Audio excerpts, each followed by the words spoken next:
पाते हैं, chapter number 8 है डिसीजन के ऊपर। इसमें क्या कहा जा रहा है? Accurate analysis of over 25,000 main and women who had experienced failure disclosed the fact that lack of decision was near the head of the list of the 30 major causes of failure. 30 वजह जो इन्होंने ढूंढी, निकाली failure की, कि जिस वजह से लोग फेल होते हैं, उस लिस्ट में सबसे टॉप पे जो है that is lack of decision.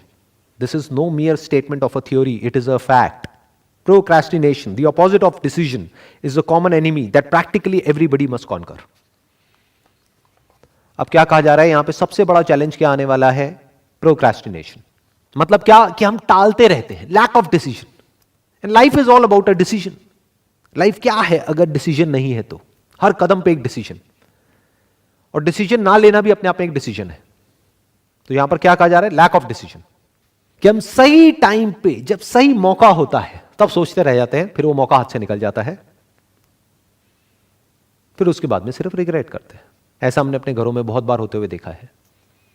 बड़े बूढ़े जब बैठ करके बात कर रहे होते तो क्या बातें कर रहे होते हैं? उस टाइम पे मुझे मौका मिला था ये करने का, अगर कर लिया होता तो मैं आज पता नहीं कहां होता, तो क्यों नहीं किया?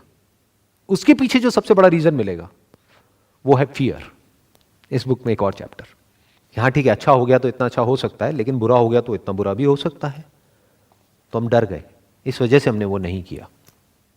जो सबसे बड़ा फैक्टर है फेलियर का, वो क्या है? कि वो कुछ करते ही नहीं है, इस वजह से फेल हो जाते हैं. इसलिए नहीं कि कुछ करते हैं और फिर उसमें फेल हो जाते हैं, नहीं, वो कुछ करते ही नहीं है, यानी सोचते ही रह जाते हैं. ना कुछ करने का डिसीजन ले पाते हैं, ना कुछ नहीं करने का, बीच में अटके रह जाते हैं और मौका निकल जाता है.